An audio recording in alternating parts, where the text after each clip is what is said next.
Join me, Nana Akwe, for an informative, interactive news programme with a difference. It's fun. No, you didn't say that, Dave. I'm so surprised. I think there's an element of truth to that. Join me from 3 p.m. every weekend, only on GB News, Britain's news channel. Every Saturday, 10 till 12, we'll bring you all of the news that you need to know. We'll also remind you that there is so much to smile about. It's my favourite time of the week. I get to relax, enjoy some light-hearted stories, and let Ellie teach me about fashion too. That's Saturday Morning Live, every Saturday, 10 till 12. Only on GB News, Britain's news channel. In the GB Newsroom, we bring you the news as it happens. With our team of dedicated journalists across the UK. We're ready to keep you up to date with what's happening every half an hour, every single day. Bulletins here on GB News. The People's Channel. Britain's news channel.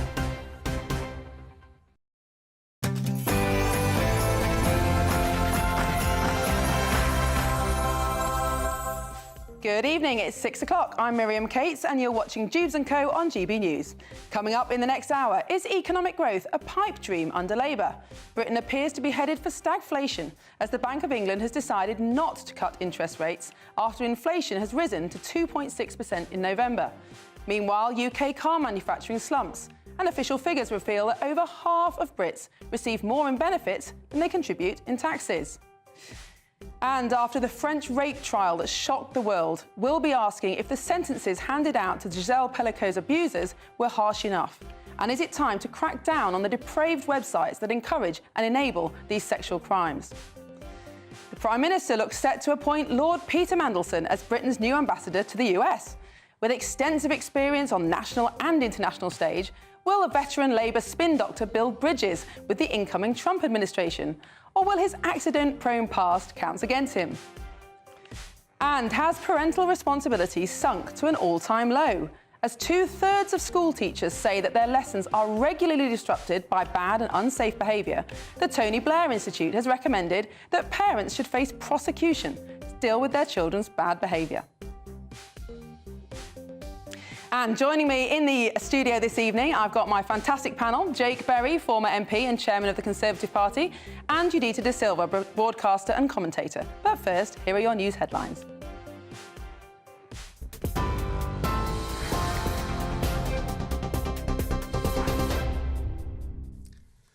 Good evening. At 6:01, the main news from the GB News Centre.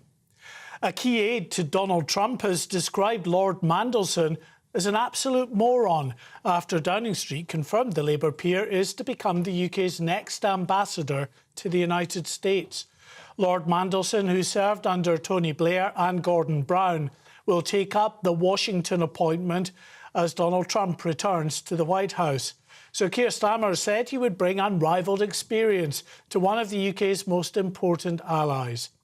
But posting on X, Chris Lascivita criticised the decision by the UK government to replace a professional diplomat with what he described as an absolute moron, as he referred to comments the peer had made previously when he described President Trump as a danger to the world. The US has confirmed it's killed the leader of the ISIS terrorist group in Syria. US Central Command forces carried out an airstrike targeting Abu Yusuf on Thursday. Another ISIS terrorist was killed in the strike, according to officials in Washington. A US military spokesman said the strike underscores America's commitment to preventing ISIS regaining strength in Syria and threatening the West. 2 men have been charged with assaulting police officers following an incident at Manchester Airport in July.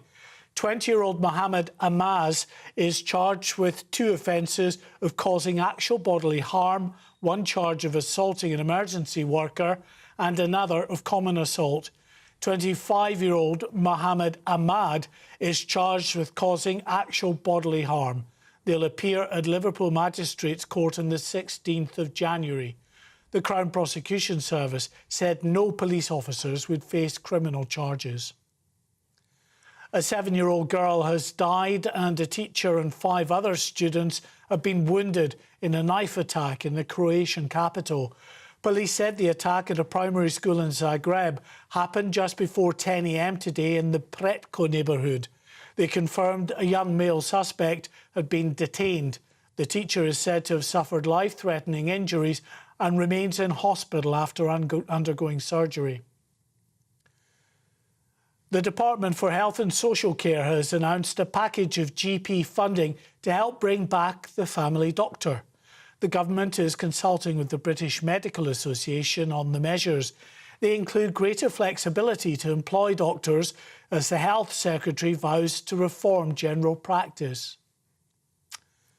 Finally, this hour, the Met Office and the RAC are warning travellers to prepare for disruptive weather and extremely busy roads as the Christmas holidays begin. Yellow warnings for high winds have been issued, and parts of the UK could see gusts of up to 85 miles an hour. Millions of travellers have now started their festive journeys, with motoring agencies warning of very heavy congestion on main roads. Today in particular has been branded Frantic Friday. So stay tuned, of course, to GB News Radio for all the very latest travel information. In the meantime, it's back to Miriam.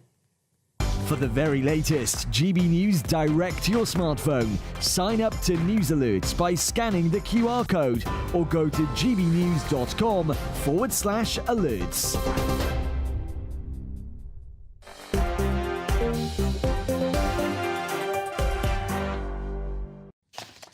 Welcome to Dewbs & Co with me, Miriam Cates, and joining me until 7 o'clock, I've got my panel. Jake Berry, former MP and chairman of the Conservative Party, and Judita De Silva, broadcaster and commentator. And of course, as always, please do send in your views and opinions at gbnews.com/yoursay, and we'll be reading out some of those throughout the show.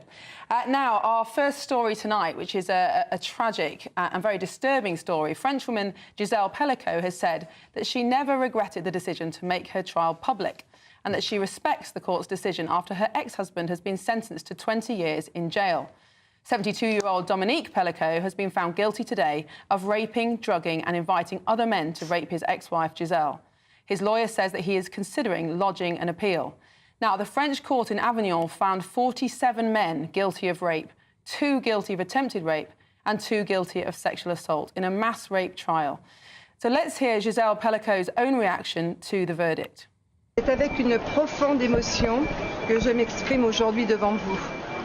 Ce procès a été une épreuve très difficile et à cet instant, je pense en premier lieu à mes 3 enfants, David, Caroline et Florian. Je pense également à mes petits-enfants parce qu'ils sont l'avenir et c'est aussi pour eux que j'ai mené ce combat. Gisèle Pellicot there. Now, Judita, Gisèle has attracted international acclaim for her bravery. She could have remained anonymous, but she chose to be public. How much impact do you think that's had? I think that's probably the most pivotal choice she made, because what she was doing, which she said herself, was changing the narrative on where shame lies. A lot of the reason why a lot of people who are victims of sexual abuse, assault, do not come forward is they cannot deal with the stain that they would be left with, because people always judge the victim as they did her. But she was going to brave the fire of that, because what she was showing is that even with evidence, this overwhelming amount of evidence of what happened to me, I'm still willing to go through the same judgment that, oh, I swam nude in a lake. But she's letting people know that brave that shame, because it shouldn't lie with you, it should lie with your abuser. And if I can do this with what overwhelming acts were done to me, you have no reason to be afraid as well. So it's a truly empowering thing that she did. Absolutely. Now, Jake, obviously, very, very disturbing story. And some of the journalists that have witnessed the trial have written about their own trauma, just hearing and seeing the evidence. Some of the discussion today, though, is around whether or not these sentences are harsh enough. Do you think they are? Do you think there's more the French courts should be doing? So I think this case, and I agree that the Gisèle's bravery needs to be applauded, but it's rocked French society. I was speaking to some French friends, and every single dinner table, quite correctly across France, is discussing this appalling case. And I think lots of people cannot believe that something so dark, so vile would happen within French society. It's quite a sort of permissive society. It's quite a it's quite a macho society in many ways. We thankfully don't really have that in Britain as much. Of course, we have some of it. It's rocked French society, and I think there is now going to be an outcry to say, have these vile and disgusting men who raped a woman when she's been drugged and abused by her husband, have they been punished enough? And I think the answer is probably not. Some of the sentences seem extremely lenient to me when you think about the ordeal that this woman has gone through and been brave enough to go through the courtroom and explain. And Julito, I think it's the case, though, that in France, 20 years is the maximum sentence for rape, whether it's one victim or many. But I think one of the other things that has shocked people in society, as Jake said, is that these men don't fit the stereotype of sexual predators, or at least not on the surface. They're very, very ordinary men from, obviously, very ordinary backgrounds. 2/3 of them are fathers. That's the key thing, is that, which I think was so important about this. It's showing that the rapist doesn't have a profile because it's more about a proclivity that any human can have. And the terrifying but kind of understood thing, because my degree's in French, I used to live in France, I studied there, I go back and forth a lot. There is a general attitude towards sex that French people have that's not like Britain, because they don't see it as such a big issue. For instance, when the Me Too movement was happening, the rhetoric largely around the male population that what's the big deal? And they were kind of applauding themselves that the wave of Me Too didn't really hit France because they said, OK, we're not getting wrapped up in the hysteria. And even if you look at French rape law, you have to prove the rapist's intent to rape. The idea of a woman saying no doesn't count for any... there's no legal weight given to that. So if you think about it, how do you prove what my desire is? It's very hard to do. So this case has literally brought out all the cracks that lie within French society, French attitudes and French law around the thing of consent and... And do you think... I think that's really interesting. That reflect a lot of the conversations I've had.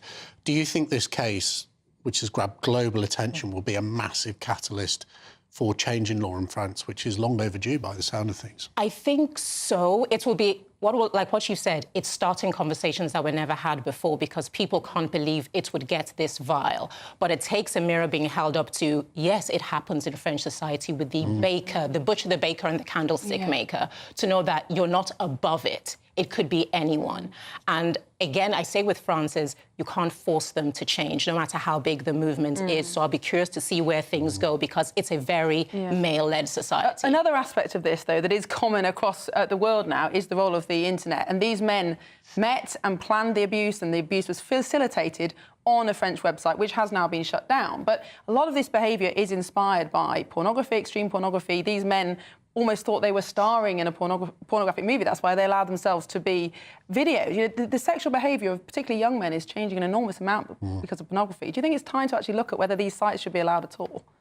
Well, look, what I think it's time to do is any young person with a basic knowledge of the internet without parental controls at home and sometimes even with them can access some of the most extreme and degrading and vile pornography. Many sites, we were talking before the show, you were saying they're actual crime scenes, they depict people being raped. That is completely unacceptable. So I think the first thing we have to do in Britain is first of all ensure that that 18-year-old sort of age restriction is enforced in some way. Now, I'm not a technical wizard, I don't know how you do it. And then also, Miriam, something I know you've spoken about is look to start to get young people away from the smartphone, because I think a lot of this sharing of pornography, this viewing of pornography, this viewing of this crime scene, as we described it before the show, is done on smartphones to young people. I often say with my own children, I say, you know, when they have a tablet in their hand, that is the key to the whole world. And the world is quite a dangerous and scary place. There are a lot of bad people out there. And I think if we can take that out of the hands of children, make sure that no one under the age of 18, as a start, can access this, then you can actually more correctly assess the impact. And an outright ban may be where you ultimately end up. But let's start by enforcing the current law. Because the truth is, Judita, it's easy to say, you know, these men are bad, these women are good, and, you know, of course, people have to take responsibility for their crimes. But human sexuality is a complex thing. It can be influenced by what you see, especially for young people. Because we're all adults here, when you look at the general landscape of sexual congress, there is a rape fantasy that exists within the panoply of pornography. That exists. There's even fantasies about the slave and the master. Everything exists out there. So I think what also needs to be addressed is the culture of social culture. And the normalisation of it. Talk to your kids about sex. Don't, like what Giselle was saying, move the where shame lies. Let your children come to you and ask you about what's a snuff film. Talk to them about it, or they will go to the internet and find the darkest alleys as a source of their information, because a lot of young men have said, I learned how to have sex from porn. And so the violence with which they approach women is completely wrong, because they don't have a social barometer for what is appropriate. And in that case, I think when they're very young boys, they are the victim as much as who they're implementing. But thank you very much. Well, coming up, as Keir Starmer announces his controversial choice for the UK's ambassador to the US, we'll be debating whether or not it's a good one. This is GB News, Britain's news channel. Recruiters are warning that if you're not tech-savvy, you could be missing out with your CV failing to make it through an AI-powered sifting process. So we've gone from sort of computer says no HR people ticking boxes to AI, right? Is that right? Yes, well, this applies once you're in the job as well, as a recent report revealed that employees expect AI will manage an average of a third of their tasks within the next 12 months. Well, joining us now to discuss this is Cosmo Curry, founder of Van Kuysen, a leading company in technology recruitment. Morning, Cosmo. Morning. Good morning. Well, yeah, thank you for joining us. It's very interesting, isn't it? Because AI is, of course, on the rise, and now in the workplace and in universities and things. Another article came to mind. There was a student recently, I think it was in the news just the other day, that got in trouble for using AI. So there's, you know, for exam purposes and essays. So there's lots of different ways that it can be a good thing and a bad thing. But you're, of course, here to talk about the ways in which AI is a good thing within the workplace. Absolutely. I mean, AI is here to stay, for sure. And we're seeing this rise of people using it in such a clever format. And the other side of it is also we're seeing people who are using it, and during the process of that, they are losing their character. We're losing the actual insight into the individual behind that. And so we've kind of got this kind of mix. And I think AI is phenomenal when you're looking at it from a point of view of optimization, point of view of speed, getting results. But I think we have to remember that, you know, the fundamental of recruitment is people. And we cannot substitute the people, the personal aspect, by replacing that with AI. GB News, the People's Channel. This is Britain's Newsroom, where your voice matters. It's just astonishing. With expert analysis and honest opinion, we don't just keep you informed. We bring you unique perspectives you won't see anywhere else. Can't argue with any of that. When the news happens, it happens here. On Britain's Newsroom, weekdays from 9:30 a.m. Only on GB News. We're proud to be GB News, the People's Channel. And as you know, we always love to hear your views. Now, there's a new way of getting in touch with us at gbnews.com/yoursay. By commenting, you can be part of a live conversation and join our GB News community. You can even talk to me, Bev Turner, or any of the members of the GB News family. If you want your news to be straight talking... This is a nightmare for the Conservatives again. Down to earth. It's not just Nottingham where this is happening, is it? And most importantly, honest. Hard-working, middle-class taxpayers, they'll get their book thrown at them. Then catch me, Martin Daubney, Monday to Friday, 3 till 6 p.m. on GB News, Britain's news channel.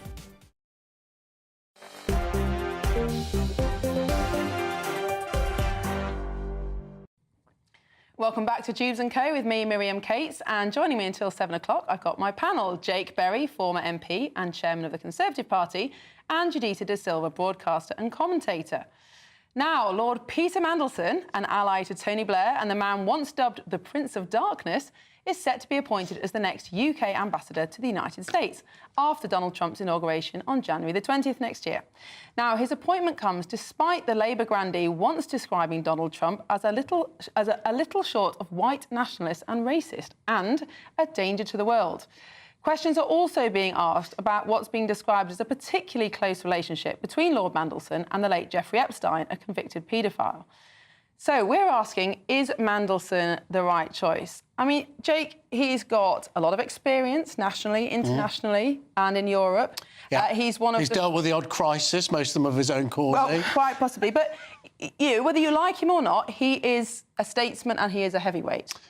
So, look, I think this is a terrible mistake, and I'll say why. So, traditionally, the ambassador to the United States, really important role, crucial for the special relationship.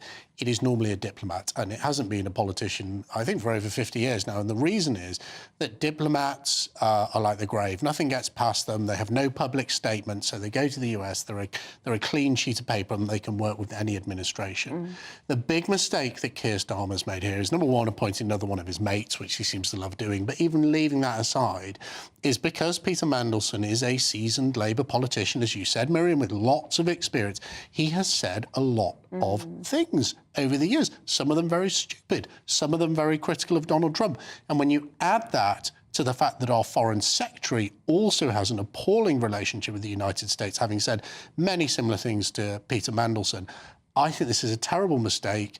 It's not because he's a Labour politician, it's just because I think it puts Britain's danger with the United States, puts in danger Britain's relationship with the United States. Judith, would it have been better to choose someone who's a bit more of a blank slate? I don't think so, because the landscape he's stepping into is fraught with challenges. And your classic seasoned diplomats, when you think about it, it's 24 carats bedside manner. That's essentially the job you have to have. And it's cultivating and managing relationships. No, you're going into an embattled state of affairs between the UK and the US, everything from the Middle East to China to trade tariffs. You've got to navigate all of that.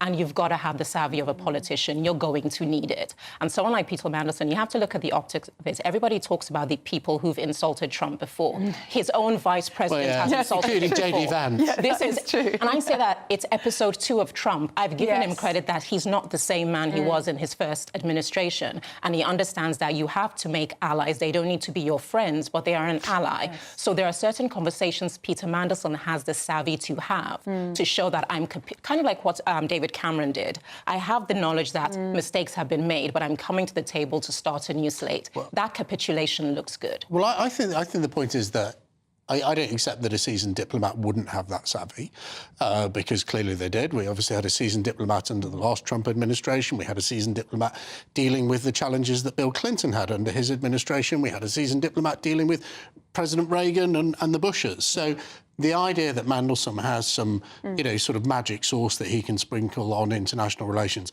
I'm sorry, is just complete and utter nonsense. And what's actually at the core of this is Peter Mandelson gave a lot of advice to Keir Starmer during the general election. He was part of the Starmer project. Oh, what a catastrophe that's turned out to be for the British people. And this is just a straight thank you to your mates. It's jobs for the boys. But, of course one thing that Mandelson does have in his favour is experience in trade. He was a EU trade commissioner, and one of the biggest potential friction points with the US over the next few years is going to be, is Britain caught up in Donald Trump's tariff plan? Yeah, no, sure, I appreciate that. I'm not saying he isn't qualified for it. It just sticks in my craw that this is a bit of a job for the boys. If trade was required, why didn't he send a former trade minister from the Conservative administration? Of course, he would never do that. This is, and you can see it with the peerage list that Keir Starmer's done today, which we may get onto later. Actually, if you look down that list of 13 appointees, who are they? Trade union leaders, former Labour politicians. This is, if you like, a corrupt form of politics at its most extreme with the appointment of Mandelson. I wouldn't say it's corruption. It's the classic political backslapping that always happens. I mean, maybe you're comfortable with that. I'm not.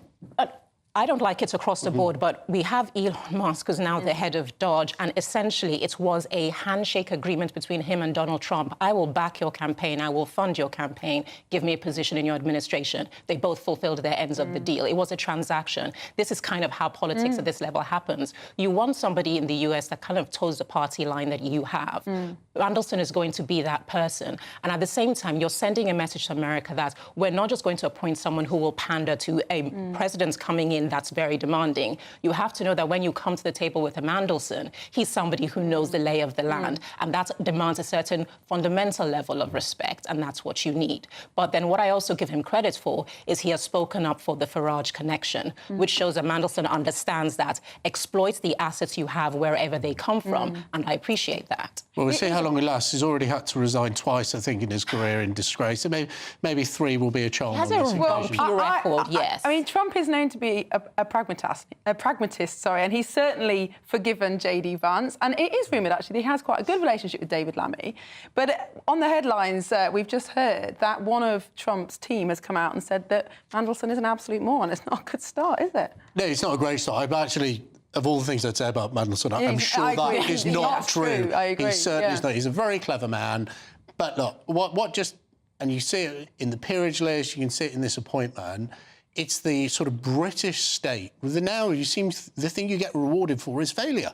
You know, if you fail in politics, if you get kicked out, if you fail as a civil servant, you get kicked out your job as Chief of Staff to the Prime Minister, what happens? You get some sort of bauble. I think the British public is fed up to the back teeth with this. You know, it doesn't pass the smell test. I wish him all the luck in the world because I want Britain to succeed. I want Britain to have a very close relationship with the United States of America. But for me, it's absolutely the wrong appointment. Janita, one potential problem with Mandelson is this link to Epstein, which he said he regretted ever knowing him. There's no evidence that he knew at the time of Epstein's crimes. But nevertheless, this will be, could be a rocky place for Mandelson. That I do agree with that. It's very rocky. But then if you look at the extensive list of quote-unquote friendships that Epstein had, I don't think anyone with any significant position in society, be it social or political, can say, I never crossed paths with Epstein. He was that kind of a man. Again, we know that once he gets the position, all his... the detractors will actually kick the tires to see how close that relationship was, and I hope he's telling the truth. I think they already did. I think the Financial Times did a big investigation a couple of years ago, and they certainly found evidence that he knew him, but no more than that. And, of course, Ghislaine Maxwell was a former Labour MP's daughter, so obviously known in the circle. His tentacles were far-reaching, so I think it's not a good look, but it's not enough to derail the validity of his appointment. What I'm really looking forward to is what Peter Mandelson loves, and you had it when he was... Do you remember he got involved in an argument when he was in an EU commissioner about whether he was allowed to have a Maserati as his ministerial car? Now, Peter Mandelson loves the baubles. We are going to see him driving the biggest American car, the smartest suits, maybe paid for by Lord Arley, who knows, I don't know, don't want to cast aspersions.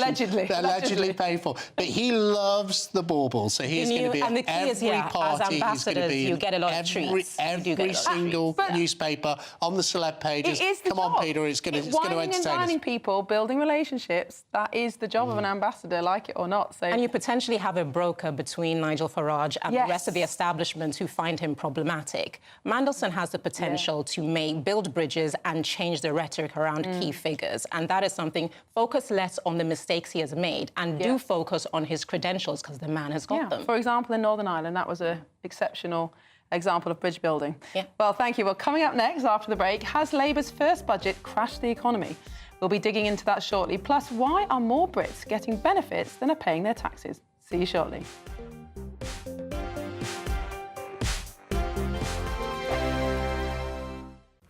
Hi there. If you've got travel plans over the weekend, it's worth staying in touch with the weather conditions because it is turning increasingly windy, especially in the north and the west.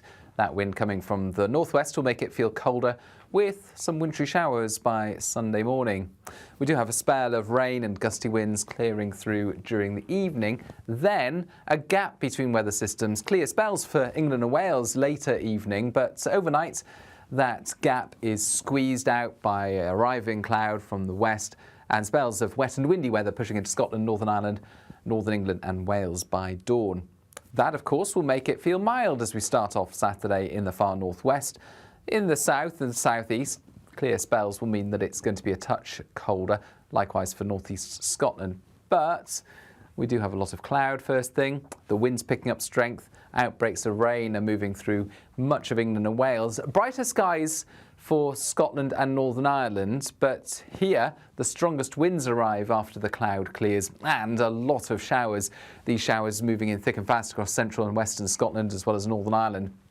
Heavy at times and perhaps with some sleet and snow mixed in over hills later on into the afternoon. The wind will pick up through the day, peaking during the morning and into the afternoon for northern and western Scotland. The risk for the far northwest of wind gusts of 80 miles an hour or more. Elsewhere across northern UK, we can expect 50 to 60 mile per hour winds. So the potential for transport disruption, and that risk continues into Sunday with the wind continuing to be strong all the way across northern and western parts of the UK. In addition to that, we've got showers, and first thing, don't be surprised if you see a few flakes of snow mixed in with those showers, even at lower levels across the Midlands, Northern England and Wales, but they'll turn back to rain later. Much milder weather arrives for Christmas and some rain in the northwest. The latest GB News travel. Good afternoon, I'm Gary King. In Devon, the southbound M5, 2 lanes closed, long delays building at the moment due to recovery work after an earlier lorry fire just near to junction 31 at Oakhampton. Delays though going back to junction 29 at Exeter. In Surrey, the anti-clockwise M25, there's a lane closed in queues after an accident just after junction 8 at Reigate. London bound M11 partly blocked, long delays building there following an accident just near to junction 4 at the North Circular. Clockwise M25 in Berkshire, all traffic being held after a breakdown. It's just near to junction 15 at the M4. At the M4 itself in Berkshire, the westbound side also has 2 lanes closed and delays. It's all due to an accident just near to junction 11 at Reading. And that's the latest. You can stay up to date throughout the day by visiting our website gbnews.com.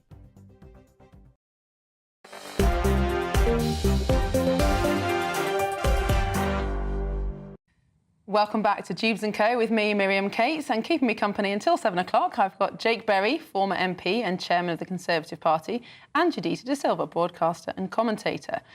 So we're going to discuss the economy in a minute, but just before the break, we were talking about the new peerages that have come out today. So the list of people that are going to be appointed to the House of Lords. There are a few Conservatives, a few Labour, and one of them, of course, is Sue Gray, former civil servant who investigated Partygate, went on to become Sir Keir Starmer's chief of staff for not very long, and was sacked from that job just 2 months ago. And she has today been made a life peer. Now, we were talking about this very strange system we have in this country where supposedly people who get put in the House of Lords are supposed to be there because they're experts, they've been brilliant at their job, and they're going on to serve the country in a different way. But there's been some allegations amongst this panel that maybe it's a reward for failure. Do you think Sue Gray is a good appointment? I think it's a cynical approach. Every political figure or civil servant has a career that's littered with successes and failures.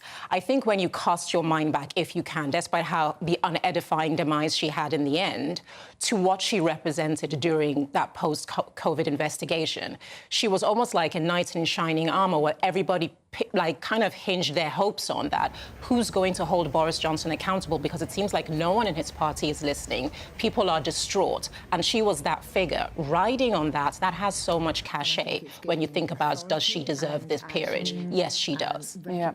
What about you, Jake? Well, I think that basically, Judas only got 30 pieces of silver for betraying Jesus. She's had a chief of staff job with Keir Starmer. She's made her son a member of Parliament by sort of gerrymandering some selections in the Labour Party, and now she's a baroness. So she's had a good run for knifing Boris Johnson, hasn't she? She's been really well paid. It's not knifing; it's holding accountable. I'm not sure. Look, I just think the wider thing is, look, Keir Starmer. 2 years ago, he was going to abolish the House of Lords. That doesn't seem to be happening. Then he said, I'm going to put an age limit on people going in, and he's actually appointed, not just now, but previously, people who are above the age limit he previously suggested, and now he's just filling it full of trade union barons and former civil servants. It's just not good for democracy. Let's not forget, this isn't just becoming Baroness Grey or Lord this or Lady that. This is becoming a permanent member of the UK legislature for life. And all of these people going in there, I think the British public goes, what do they actually know? What are these people actually adding to... You could criticise some of the Conservative appointments, and I would, by the way, but what are these people actually adding to legislation and the legislative changes? In my view, nothing. In my view, Get rid of the House of Lords. But there are some it's so tainted. Just get rid of the whole thing. I do agree that it is completely tainted, and I would say scrap the whole thing. But I think what is happening is the kind of mentality: if you can't beat them, join them. It's similar to what I think that's what Sue Gray thinks. Because it's similar to if you think about what Trump did with the Supreme Court, where you're trying to stack the deck in your favour. What you're seeing now is, I think, he's trying to rebalance the general landscape of who has what affiliations within that sphere. The whole thing is tainted, where everybody's playing the same tainted game and trying to get the upper hand as they do so. But he was elected saying that he was going to abolish the House of Lords, and now he's filling it full of his mates. That is just rank hypocrisy. It actually sits really well with everything else that Keir Starmer did. But it is absolutely appalling. I'd say the British public, GB News viewers, they will be as angry with this as they were with Boris Johnson when he put inappropriate people in the House of Lords. It's not good enough to say sauce for the goose is sauce for the gander. Keir Starmer was elected on a manifesto that said, I'm either going to abolish it or I'm going to clear it up, and he has failed to do both of it, and I think that's appalling. Well, one appointment that maybe GB News viewers will be happy with is Toby Young, now Lord's Toby Young, chairman of the Free Speech Union, who has done an enormous amount for free speech and actually knows a lot about legislation, so hopefully he will be a positive addition. Well, the Bank of England has warned that the economy is stagnating following Rachel Reeves' autumn budget, with economists putting this down to businesses raising prices and cutting jobs in order to contend with the new changes. And more bad news, officials now expect zero growth in the final 3 months of the year. And this comes as shocking new figures from the ONS have revealed that more than half of people in the UK receive more in benefits than they contribute in taxes. So what's going on? Jadita, do you think Labour have failed on this mission for growth already? I don't think they failed, because I think it's unrealistic to measure any degree of success this soon. Based on the kinds of policies they've put into motion, those are long-term effect policies. It's going to take time to see what yield they will bring about. And also, when you look at the collection of things that have happened, this is a conservative estimate, and Keir Starmer has said that we are going to outperform this estimate, but still he respects it. So look at things again by Q2 of next year, and then begin to say, like, let's assess whether there's success or failure. But, Jake, I'm struggling to see what in the budget could lead to that growth, because you can get economic growth by hiring more people, investing in more capital, but none of these things are going to happen because of the rising taxes. I think the first thing is, isn't it nice of Keir Starmer to say, don't worry, guys, there's an estimate here, I'm going to outperform it. Well, he's actually underperformed every single estimate that has been made since he became Prime Minister, so I don't have much faith. I don't have much faith in that. But actually, if you look at the budget, look, this is economy for dummies. There is no common sense in it. Why do we put tax upon tobacco? It's because we don't want people to smoke. Why do we put tax upon alcohol? We don't want people to drink too much. So why do we put tax upon creating jobs? Why do we put taxes upon business? If what we want to achieve is more jobs and more business, they are never going to grow the tax base as long as they take this anti-business approach through taxation. Loads of businesses are leaving the country. In fact, more millionaires are predicted to leave the UK because of Labour's tax rises than millionaires have left Russia under Putin. That is the extent of the exodus, the brain drain we are seeing from Britain. People are running away from these policies, and that's reflected, I'm sorry to say, and I'm not pleased to say it, that is reflected in the Bank of England figures we're seeing today, and they've got no answer to it. What is the Labour Party's answer to it? When you look at the food chain that we've discussed at many different points, you've got a young population that doesn't go into work, and a percentage of them go on benefits. They are now inflating, they're compounding the problem there. How do you motivate them to work? Motivate them to do a job that has a decent wage. So you have to raise that minimum wage, because a lot of them don't have the level of qualifications for skilled workers. So you've now got to recalibrate the pool of work that they're qualified for by giving them the incentive by saying you will earn more. But now you've done that, you say, oh, that's a problem because the businesses don't want to carry that cost. So they'll hire less people, put up the prices of their goods. So you're trying to deal with an issue. And also you have people that are on long-term sick leave, the wake of the COVID era and pandemic. How do you get them back to work? That's a thing to address, because if you don't improve and increase the workforce, you're basically wasting time. But then you don't have them, because how do you now justify saying that if somebody has a mental health issue, no, go back to work? They've got so many fires to put out. It's too soon for you to say that they're a complete failure. Give it time to actually show show whether it will yield results. I think that is fair, but at the same time, I really struggle to see how the UK is going to break out of this stagnation. And part of that is because of what the last Conservative government did, particularly borrowing all that money during COVID, which has left us with this enormous debt, made the economy very tight, huge amounts of interest payment. But also we've got this issue of, and we're reading that out the ONS statistics there, of benefits that over half the population take out from the state more than they put in. And that's, you know, very good reasons, health, pensions, all those kind of things. But it's not sustainable, is it? But is it really health and pensions? I actually think the real thing is technological change. And actually what I'd say about these figures, you ain't seen nothing yet, because, of course, we've got the new labour laws coming in that Angela Rayner's bringing, which their own estimates say they're going to add £4 billion of costs annually to business. There is already technological change that is pushing people out the workplace, whether it's AI, whether it's increased mechanisation, getting packing machines instead of people packing up goods on production lines. And this massively increasing the cost of employing people is accelerating that technological change, which is seeing so many people excluded from the workforce. And when you add to that, there's additional challenge that business are going to have, not just with national insurance, but this huge amount of employer legislation that's coming down the road. I think that, in fact, I'm sorry to say this is a problem that's going to get worse. These appalling figures we see with benefits, clearly unsustainable, that more people are taking out than are putting in terms of percentage terms.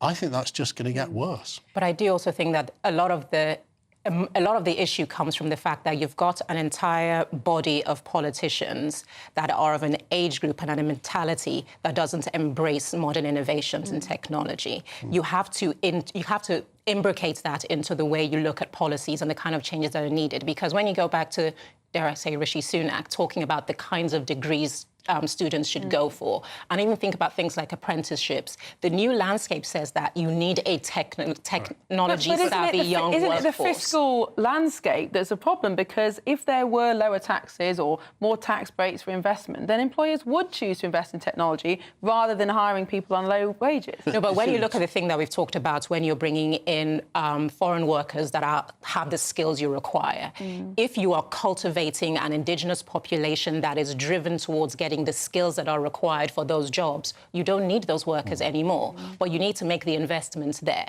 And then you have to start having the conversation about, no, university is a good thing. You should go. Being attentive in school is important. You should pay attention. But they don't want to have those conversations because you're not motivating people socially to have the mentality to get the qualifications that would make them Do you think part of the problem is that we have a cabinet without a CEO amongst them in terms of their life experiences? Far too much. And the Conservative Party had a lot of it as well. I'm not just having a Labour. Far too much professionalisation of politics. You have people in there who don't understand anything about business. They've only worked in politics. I don't think there is one CEO in the entirety of the cabinet, at least in the Conservative cabinet. There were people who had led major companies. Politics is far too much profession. Well, when I was an MP, I often had this terrible thing. I had this second job. I worked in business. I run my own business. I own my own business. I actually think it makes you a better MP. It makes you better able to understand that if you put national insurance up and you rack up people's wages, the reaction of business in many cases is to reduce the workforce. We've got a huge amount of unemployment that's going to come through the system in the second half of next year. Let's not forget that there's a massive increase in national insurance. Doesn't even kick into April. What the huge increases we're seeing in people being let go by businesses, that's the anticipation of the tax going up. The worst is yet to come. I mean, I can't argue with that, yes, but I keep thinking about how do you change the actual qualifications of the people who need the work? Because, again, I completely agree. The actual tapestry of people in office doesn't represent the kinds of what is happening out there, because you need more CEOs, you need more people. Oh, do you mean how do you change the qualification of people in politics? No, the qualification of the workforce. I think we need to do both. Yeah, it's a two-pronged thing, because the people who are pushing around the policies need to understand what goes on in business. I think Jake's right. I think senior Labour MPs were surprised about the reaction to the national insurance rise, because I think, for example, lowering the threshold was actually far more of a kick to businesses than the percentage increase. And actually, it really hurt women. Yeah, I think it's really interesting. And also part-time people on part-time, which more often than not is women because of care. Not always, but often women because of caring responsibility. Who would have thought that you'd elect a Labour government which would increase taxes in a way that would make business less likely to employ women? I mean, it just shows that they have no understanding of this whatsoever. I'll give you one more example. Really interestingly, before the last election, there was a court case that the Treasury won against a soft drinks manufacturer, I think it was Coca-Cola from memory, about the classification of vehicles, pickup trucks and vans with seats in, as being company cars. Jeremy Hunt looked at that and said, this is going to hurt every self-employed person who drives that sort of vehicle in the UK. And he quashed it. Of course, he's gone. They go back to Rachel Reeves. They say, look, we've got a really good way of raising more tax here. Let's squeeze business. And she comes out and says, yes. It's small things like that that show that, you know, good old Rachel Reeves, the economist or not, really has no understanding of how business works. And that's so bad for Britain. It's really troubling. Again, it's like I do agree that the mechanics of it is completely shoddy because you don't have the right people you require to execute. But I do understand the mentality of taxing wealth with one breath when you say that the rich don't get squeezed as much as the middle. You've got to address that. Well, that isn't actually any longer true because last year the richest fifth of Britons, their incomes fell by 10%, whereas the poorest fifth, incomes went up by 9%. And after taxation, we've radically reduced the gap between the lowest and the highest earners. I'm not saying there's not inequality, there obviously is. But actually, because the rich are now taxed so much proportionally than they were before, that has actually reduced. The other thing we haven't discussed, or we don't have time to, is the structural problem of an ageing society, that we now only have 3 workers to each pensioner. We used to have 4, so it'll be 2 to 1. That is also obviously a problem, but maybe for another day. Anyway, coming up after the break, should parents be prosecuted for their children's poor behaviour? Tony Blair seems to think so. We'll be discussing that shortly, so don't go away.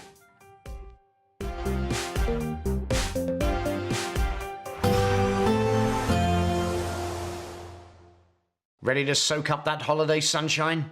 Won't we need some cover? No worries. All sorted. All Clear Travel Insurance sponsors GB News Travel Destinations Forecast.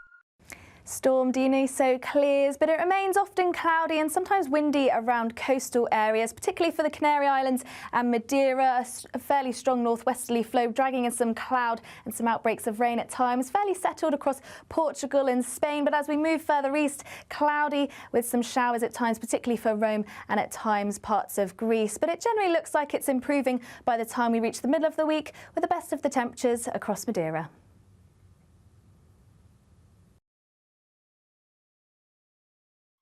All Clear Travel Insurance sponsors GB News Travel Destinations Forecast.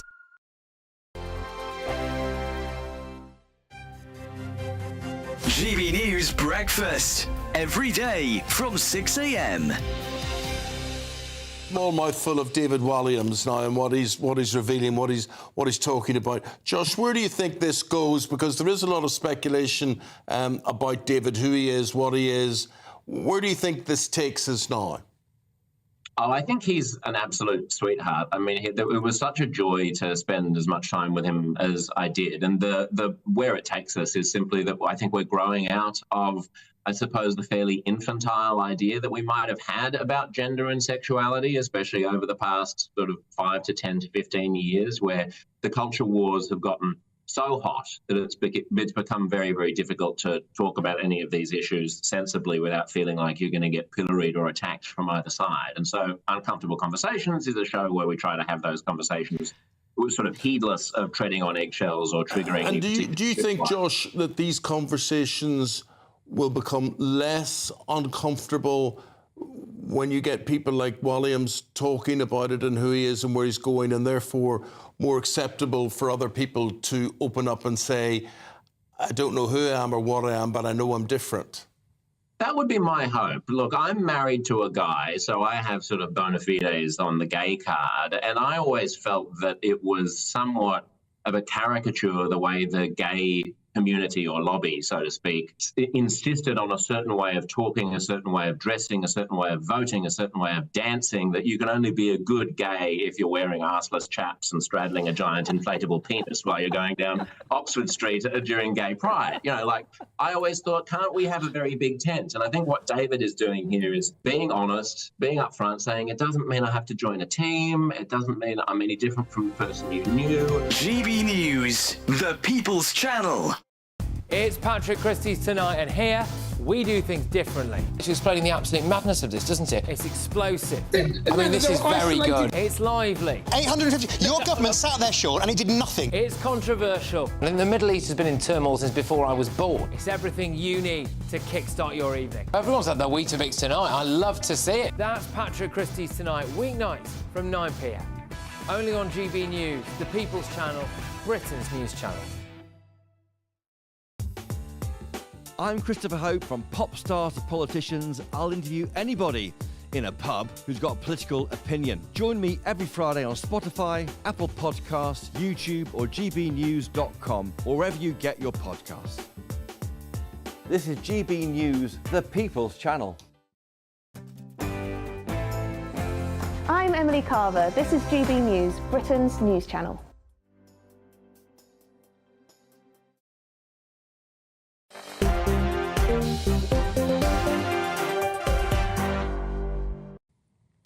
Welcome back to Dewbs & Co with me, Miriam Kate, and still in the studio with me, I've got Jake Berry, former MP and chairman of the Conservative Party, and Judita De Silva, broadcaster and commentator.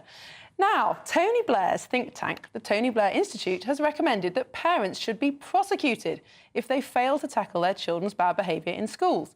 The author of the report, Alexander Yossad, has urged the government to make behaviour in schools a top priority, as the Tony Blair Institute has revealed that 2/3 of teachers say their lessons are regularly disrupted by naughty pupils. Now, under the proposal, parents who refuse to deal with their misbehaving children would risk fines or even being referred to social services. But should parents be sanctioned for their children's behaviour during school hours? Jake, father of 3, what do you think? Well, I was so excited when I heard this morning. I heard Tony Blair and prosecution in the headline. I thought, wow, we're finally going to get justice over the Iraq War, but apparently not. I think the Tony Blair Institute is really interesting. It's basically been silent for 15 years and gone around the world and done international work and made millions of pounds for the Tony Blair Institute. But now, because he's sort of a very close ally of Keir Starmer, they're coming up with all of these ideas. One of the things he recently came up with is digital ID cards for all, basically, in my view, a creepy plan to track everyone from cradle to grave. Now, and they've now proposed this, that the school basically prosecutes parents for whatever their view of not being good parents. I don't like any of the ideas he's coming up with because they're all about state control. It's kind of virtue signaling. Well, you know, if we had ID cards, well, people wouldn't be able to fraudulently claim benefits. Well, that's a good thing. We should stop people doing it without everyone having to carry an ID card. You know, if we prosecuted parents, all children would behave. Well, maybe that is a good thing. I do want all children to behave. I'm not sure prosecuting parents and the state controlling parents is the right thing to do.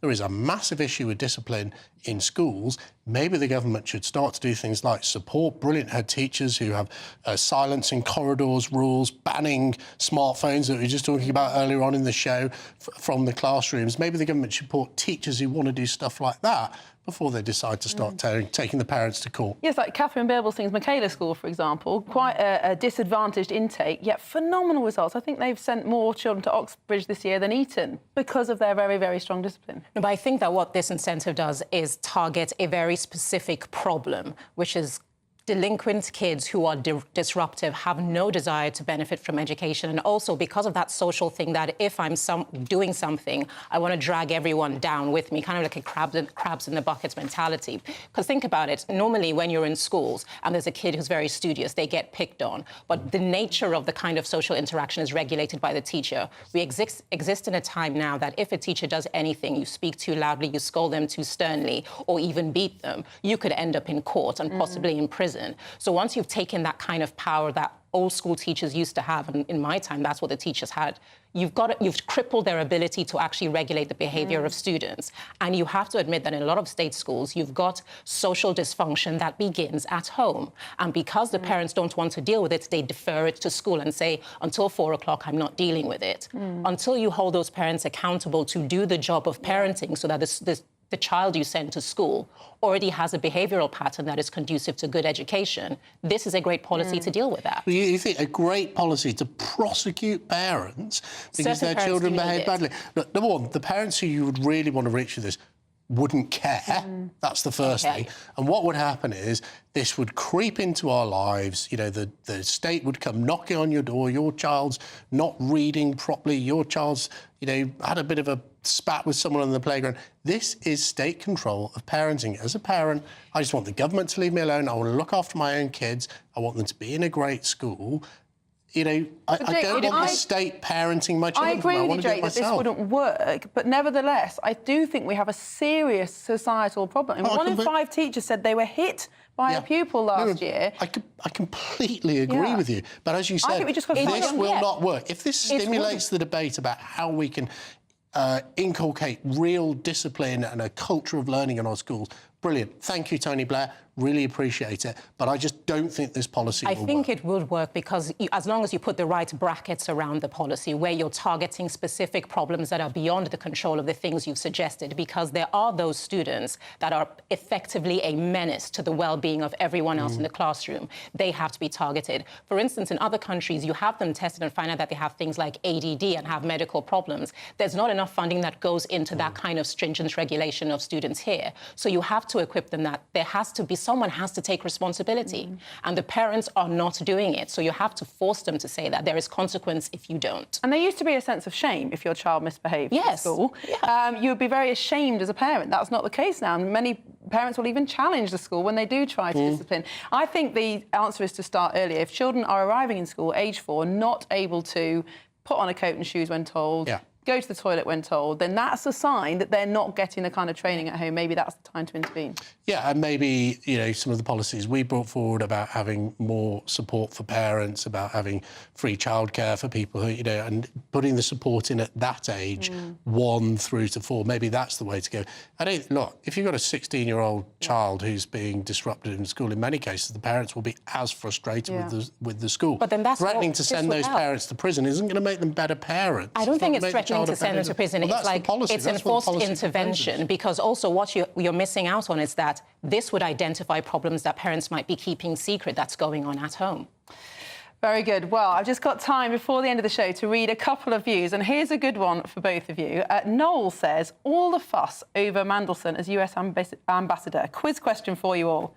Can you name the last 5? I think Kim Darrett was one of them. Well, I think that shows that Mandelson will be unique in that he's already famous. Mick says the ideal man is Farage, but Labour won't go for that. And Mark says, if Donald Trump likes Nigel Farage, dislikes Peter Mandelson, then he's not going to be interested in a trade deal with the UK. Well, thank you so much for watching Dewbs & Co. I'll be back on Monday, and thank you so much to my panel, Jake and Judita.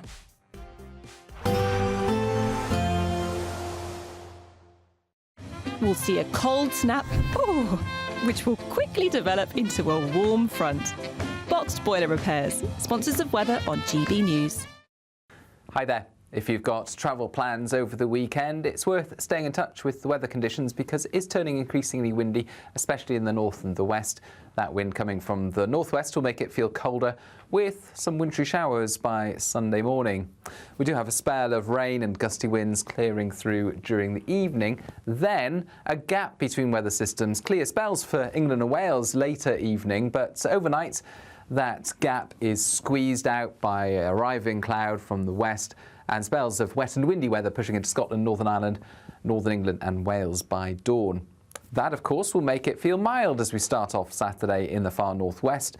In the south and southeast, clear spells will mean that it's going to be a touch colder, likewise for northeast Scotland. But we do have a lot of cloud first thing. The wind's picking up strength. Outbreaks of rain are moving through much of England and Wales. Brighter skies for Scotland and Northern Ireland, but here the strongest winds arrive after the cloud clears and a lot of showers. These showers moving in thick and fast across central and western Scotland as well as Northern Ireland. Heavy at times and perhaps with some sleet and snow mixed in over hills later on into the afternoon. The wind will pick up through the day, peaking during the morning and into the afternoon for northern and western Scotland. The risk for the far northwest of wind gusts of 80 miles an hour or more. Elsewhere across northern UK, we can expect 50 to 60 mile/hour winds. So the potential for transport disruption, and that risk continues into Sunday with the wind continuing to be strong all the way across northern and western parts of the UK. In addition to that, we've got showers, and first thing, don't be surprised if you see a few flakes of snow mixed in with those showers, even at lower levels across the Midlands, Northern England and Wales, but they'll turn back to rain later. Much milder weather arrives for Christmas and some rain in the northwest. A nice bright morning will generate a lovely warm day, right through to the evening. Boxed Solar, sponsors of weather on GB News. The latest GB News travel. Good evening, I'm Gary King in Devon. The southbound M5, 2 lanes closed, long delays building at the moment after recovery work after an earlier lorry fire just near to junction 31 at Oakhampton. Delays going back to junction 29 at Exeter. QE2 bridge clockwise on the M25, all traffic being held at the moment after a breakdown. The M11 into London, long delays there after an earlier accident just around junction 4 at the North Circular. Delays though going back towards junction 5 at Loughton. Berkshire, the westbound M4, 2 lanes closed and queues after an accident just near to junction 11 at Reading. And in Wales at Cardiff, the westbound M4, there's a lane closed and delays after a fuel spillage just near to junction 33 at Cardiff Western Services. And that's the latest. You can stay up to date throughout the day by visiting our website gbnews.com. You could be joining the Great British Giveaway list of winners with your chance to grab a fantastic £50,000 in tax-free cash. My name is Cliff. And my name is Julie. And we won 25,000. I'd say don't hesitate, do it. If you're not in it, you've got no chance of winning it. For another chance to win, text cash to 63232. One entry costs £2 plus one standard network rate message, or text bonus to 63232. 5 entries cost £5 plus one standard network rate message. Go to gbnews.com/win. Entries start from just £2. You can call 0903 681 3232. Calls cost £2 plus your network access charge, or post your name and number to GB10 PO Box 8690 Derby DE1 9TT. UK only. Entrance must be 18 or over. Lines close at 6 p.m. on the 31st of January. Please check the closing time if listening or watching on demand. Good luck. It's Patrick Christie's Tonight, and here we do things differently. It's explaining the absolute madness of this, doesn't it? It's explosive. I mean, this is very good. It's lively. 850. Your government sat there, Sean, and it did nothing. It's controversial. And the Middle East has been in turmoil since before I was born. It's everything you need to kickstart your evening. Everyone's had their Weetabix tonight. I love to see it. That's Patrick Christie's Tonight, weeknights from 9 p.m. Only on GB News, the People's Channel, Britain's news channel. Join me, Camilla Tominey, for a frank and honest discussion with those in power that cuts through the spin and gets to the heart of the issues shaping our nation. You haven't confirmed that you want to stand as leader, but you haven't ruled it out either. This report basically says that he's not fit to stand trial. Is he indecisive? Incompetent? I deliver the dose of reality Westminster needs. That's the Camilla Tominey Show at 9:30 every Sunday on GB News, the People's Channel, Britain's news channel.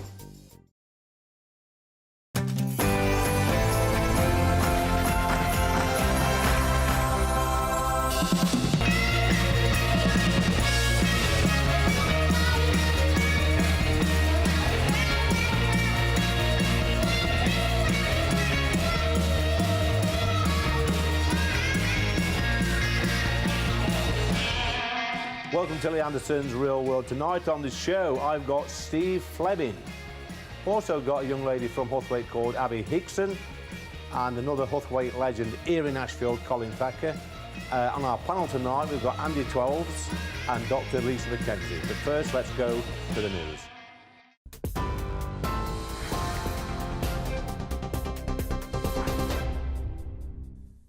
Hello there, I'm Mark White with the latest stories from the GB News studio. A key aide to Donald Trump has described Lord Mandelson as an absolute moron after Downing Street confirmed the Labour peer is to become the UK's next ambassador to the United States. Lord Mandelson, who served under Tony Blair and Gordon Brown, will take up the Washington appointment as Donald Trump returns to the White House. Sir Keir Starmer said he would bring unrivalled experience in dealing with one of the UK's most important allies. But posting on X, Trump campaign manager Chris LaCivita criticised the decision to replace a professional diplomat with a man he described as an absolute moron and referred to comments Lord Mandelson had made previously describing President Trump as a danger to the world. The US has confirmed it's killed the leader of the ISIS terrorist group in Syria. US Central Command forces carried out an airstrike targeting Abu Yusuf on Thursday. Another ISIS terrorist was killed in the operation, according to officials in Washington. A US military spokesman said the strike underscores America's commitment to preventing ISIS regaining strength in Syria and threatening the West. 2 men have been charged with assaulting police officers following an incident at Manchester Airport in July. 20-year-old Mohammed Amaz is charged with 2 offences of causing actual bodily harm, one charge of assaulting an emergency worker and another of common assault. 25-year-old Mohammed Ahmad is charged with causing actual bodily harm. They'll appear at Liverpool Magistrates Court on the 16th of January. The Crown Prosecution Service said no police officers would face criminal charges. A 7-year-old girl has died and a teacher and 5 other students have been wounded in a knife attack in the Croatian capital. Police said the attack at a primary school in Zagreb happened on Friday morning in the Pretko neighbourhood. They confirmed a young male suspect had been detained. The teacher is said to have suffered life-threatening injuries and remains in hospital after undergoing surgery. The Department for Health and Social Care has announced a package of GP funding to help bring back the family doctor. The government is consulting with the British Medical Association on the measures. They include greater flexibility to employ doctors as the Health Secretary vows to reform general practice. Health and Social Care Minister Stephen Kinnock said the plans will deliver better outcomes for patients. Package of £889 million of investment that we're bringing forward today is really going to help to fix that front door. But investment always has to come with reform. So the negotiations that we'll be launching with the BMA will be based on busting all the bureaucracy and the red tape that they have to deal with. There'll be a patients' charter so patients know what they can expect from the practice that they're registered with. There's going to be much better online access. And we're going to bring back the family doctor. We're going to incentivise surgeries to ensure that people are seeing the same doctor because that's what gets much better outcomes for them. The Prime Minister says councils should get on with the job of fixing pothole-plagued roads. Sir Keir Starmer said damaged roads can risk lives and cost hundreds, if not thousands of pounds for car repairs. The comments come as the Department for Transport announces how much each local authority in England will receive to maintain roads in the next financial year. In the budget, £1.6 billion was allocated to local roads funding over the coming year, representing a £500 million uplift. Transport Secretary Heidi Alexander said the increase should be enough to fix around 7 million potholes. We will be releasing 75% of this funding next year to start off with, and we withhold 25% to ensure that councils are reporting back to us on how they are using that money, because we know that some roads at the moment are like obstacle courses, aren't they? You've got huge craters in them, and so what we need to make sure is that those really big safety problems are being tackled first and foremost, but we want councils as well to think strategically about how they use this money in the best way, because it's really important that we get good value for money. The Met Office and the RAC are warning travellers to prepare for disruptive weather and extremely busy roads as the Christmas holidays begin. Yellow warnings for high winds have been issued, and parts of the UK could see gusts of up to 85 miles an hour. Millions of travellers have now started their festive journeys, with motoring agencies warning of very heavy congestion on main roads. Today in particular has been branded Frantic Friday. Well, that's it. You're right up to date with the headlines. Now it's back to Lee Anderson. For the very latest GB News direct to your smartphone, sign up to News Alerts by scanning the QR code or go to gbnews.com/alerts.